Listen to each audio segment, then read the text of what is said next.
bring in Brian Steinberg. He's the TV editor at Advertising Age magazine. So, Brian, is it too early to say Leno is a ratings failure? Too early to pull the plug? Pull the plug, no. I wouldn't say they're going to do that. What they're going to find out is one of the things they've been touting about Leno, this is an original show every night, whereas, CSI Miami and The Good Wife, that goes into reruns sooner or later. Right. So they think Leno's going to do very well when it's original versus summer reruns, holiday reruns, that kind of thing. What do advertisers think? I've talked to some buyers today, as a matter of fact, and they think it's an interesting strategy is putting in more ads against Leno when other shows are on repeat. So that is a kind of an interesting play. If you work for Sprint or Verizon or something like that, you put more ads into Leno at those times. Now, this thing's on during the year. It's a 52-week thing. There are going to be ups and downs. I guess the question is, if you watch the summertime and the holiday time, does Leno do well over the course of a year versus in these initial bursts when there's all these new shows coming on? Now, there's also an interesting play out here between NBC and the affiliates, right? Because NBC is happy to have Leno in this time slot. He costs so much less. Yeah, he does cost less. The show costs less to produce than putting on, say, like My Own Worst Enemy was a show on last year with Christian Slater that was canceled very quickly. We're there in the thing. If you look at the ad rates, we just did a chart of this over Ad Age. They are down significantly every night at 10 o'clock on NBC with Leno being on there. He's getting a smaller crowd. He's probably getting the crowd out late night, which is a smaller crowd during prime time.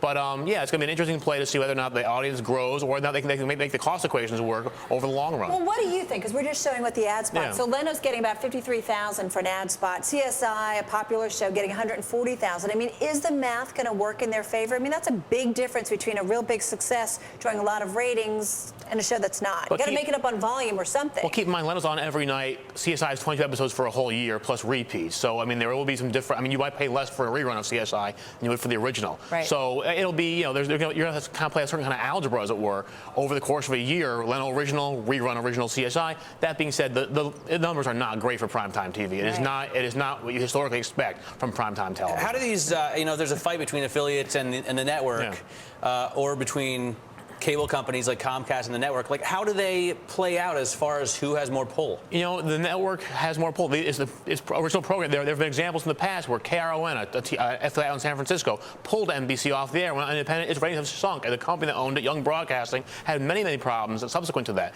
Losing a network without knowing to pull it in can cause some problems.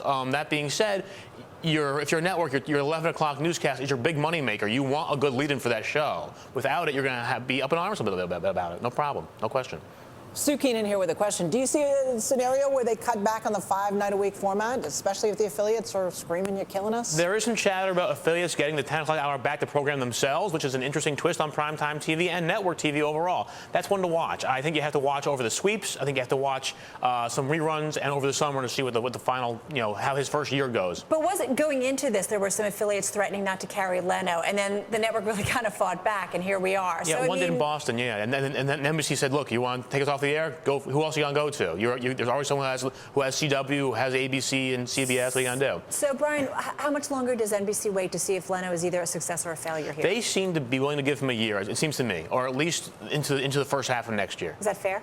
Yeah, I think that's probably what's going on. I think from buyers I've talked to, they don't seem willing to put. It's too early, they're saying. They want to see how he does over the course of a longer period of time. They feel there's also an opportunity for their clients when other people are in reruns, see what happens. If they decide, though, he's a no-go, what happens? Does he go back to his old slot? Do they only put him on once in a while? That is a fascinating question in primetime TV. You've got Conan come down at 11:30. You've got Jimmy Fallon on. Do you move Leno back to 11:30 and bump Conan back? Do you tell Conan to take a walk and pay out his contract and let him go somewhere else? It could get pretty messy. It's a very messy piece of business. Or he just goes and rides his motorcycles. Maybe that's what happens. He's made a lot of money. He doesn't need to work anymore. He's got a lot of cars, that guy. Brian, thanks. Thank you.